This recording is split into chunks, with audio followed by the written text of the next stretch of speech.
apa kabar semuanya? Jumpa lagi sama aku Kirana yang akan nemenin rebahan kalian dengan animasi Donghua The Mirror Twin Cities.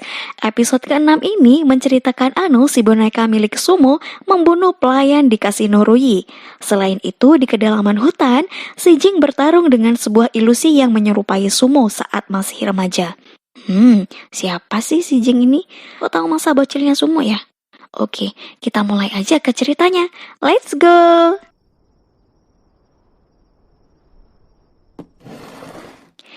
Diawali dengan Sumo yang tidur di kamarnya di kasino Ruyi. Lalu ada seorang pelayan bernama Yin-er membawakan minuman. Dia sangat terpesona atas ketampanan Sumo. Ano yang juga ikut tidur terbangun karena mendengar ada seorang yang masuk. Saat Yin-er mendekat ke pintu tempat Sumo tidur, tiba-tiba Sin berpindah ke kedalaman hutan. Si Jing dengan pedang apinya terlihat sangat amarah sekali pada ilusi Sumo remaja. Dia pun menyerang Sumo menggunakan pedangnya itu. Sumo melesat ke sana kemari, susah ia dapatkan. Setelah berhasil ditebas, ternyata tidak benar-benar berhasil. Sumo pindah ke belakangnya. Balik lagi pada Sumo yang sekarang. Ia terbangun mendapati Ano sudah tidak ada di sampingnya. Dengan riang gembira, Ano duduk di samping Sumo. Di pipinya sudah ada bercak darah. Sumo tahu kalau dia membunuh orang lagi. Kemudian Sumo keluar tanpa mempedulikan mayat yang tergeletak. Si Jing masih terus saja memedangi ilusi Sumo itu. Entah apa yang sudah terjadi hingga si Jing sangat marah pada Sumo. Dia pun berhasil menebas Sumo dan ilusinya hilang. Tapi terpotonglah pohon yang ada di belakangnya. Ting memuji keterampilan pedang si Jing sambil menirukan gerakan-gerakannya. Si Jing pun mengajari Ting tentang teknik pedang. Tapi Ting bilang dia hanya pengikut si Jing saja, tak perlu tahu soal hal tersebut. Si Jing mengajarinya karena khawatir Ting melukai diri sendiri saat berlatih. Si Jing juga menyuruh Ting pergi mencari kebebasan. Karena selama mengikutinya, dia hanya bisa makan seadanya dan tidur di alam liar. Bahkan sering bertarung.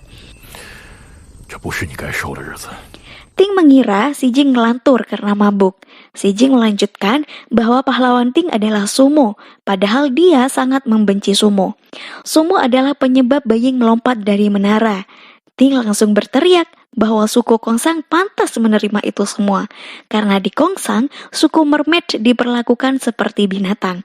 Sebab itulah Putri Beiying sangat terobsesi pada mermaid. Dialah yang lebih rendahan, kata Ting. Tiba-tiba, si Jing menampar Ting. Ting pun menangis mengeluarkan mutiara. Lalu ia melanjutkan bahwa Ting lupa kalau Putri Beiying adalah adik si Jing.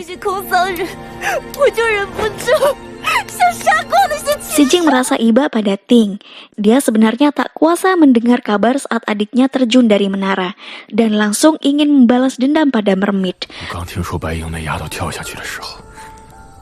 Lalu Ting bertanya, kenapa dia melepaskan banyak suku mermaid saat itu, padahal si Jing sangat membenci suku mermaid, dan karena hal itulah si Jing diusir oleh putra mahkota. Si Jing tak menjawab, dia hanya memberi pesan pada Ting agar dia tumbuh dewasa dan lebih tahan banting. Di kasino Ruyi, kakak Ruyi mengobrol dengan Sumo. Sumo sangat heran dengan penampilan kakak Ruyi saat ini. Padahal dulu, kakak Ruyi sangat pemalu. Kakak Ruyi menjawab bahwa menjalani profesinya sekarang sangat menghasilkan banyak uang. Hilir mudik dikunjungi 3 agama dan 9 aliran, hingga banyak informasi yang datang. Pasukan pemberontak juga memerlukan banyak pengeluaran, jadi dengan adanya kasino Ruyi, pembiayaan bisa terbantu. Sumo bertanya lagi, tentu tidak mudah bukan mendirikan sebuah tempat terlarang? Kakak Ruyi menjawab, Tanpa perlindungan tidak akan bisa punya tempat di Taoyuan. Lalu kakak bilang bahwa dia adalah simpanan dari Gubernur Sun Zhao kerajaan Zhenxi. Pada saat itu, Sun Zhao berada di bawah tekanan 10 penyihir, kemudian mengeluarkan kakak Ruyi dari kediamannya. Tapi, kakak Ruyi mendapatkan token perintah burung sayap emas kepala 2 secara pribadi dari gubernur. Token tersebut adalah token tertinggi kekaisaran Cheng Liu yang hanya ada 5 di seluruh Yunhuang. Dengan token perintah itu, kakak Ruyi dapat memobilisasi semua kekuatan kerajaan Zhenxi. Sumo menganggap hal itu rendahan. Kakak Ruyi pun berteriak, jika tidak ada tekanan dari 10 penyihir, pasti dia sudah dinikahi oleh Sun Zhao. Sumo meyakini meskipun mereka bersumpah tetap tidak akan menikahi suku mermaid. Kak Ruyi terkulai lemas mendengar pernyataan Sumo. Tapi yang terpenting untuk kakak Ruyi adalah bisa kembali ke Lautan Biru. Dengan jimat itu, ia bisa merasa lebih tenang.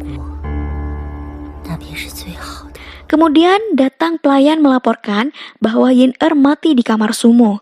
Kakak pun memerintahkan untuk membersihkan dan masalah diakhiri di sini saja. Kakak Ruyi masuk lagi dan meminta maaf pada Sumo atas pelayannya yang dia perintah ke kamar Sumo. Sumo bilang dia tidak salah, hanya saja dia tidak bisa mengontrol Ano. Kakak bertanya lagi, bagaimana bisa Suno masih hidup? Kata Sumo, ia belajar menghidupkan mayat menjadi boneka di Zhongzhou karena ia tak sudi mengubur Suno di tanah yang menurutnya tak pantas. Tapi ada sedikit masalah, yaitu Ano sedikit tidak nurut padanya. Kemudian, Sumo pamit untuk istirahat. Setelah Sumo ke kamarnya, kakak Ruyi bertanya pada pelayan keadaan Yin-er. Katanya, kaki dan tangan Yin-er terpotong. Sepertinya hal itu adalah efek samping peremajaan yang baru saja dimulai pada Sumo, dan kakak Ruyi tidak yakin Sumo baik-baik saja. Dan episode ini berakhir. Gimana? Penasaran kan sama kelanjutannya? Kalau gitu, stay tune terus di Mimin Story ya. Aku Kirana pamit undur diri. Sampai jumpa. Bye. Jangan lupa subscribe.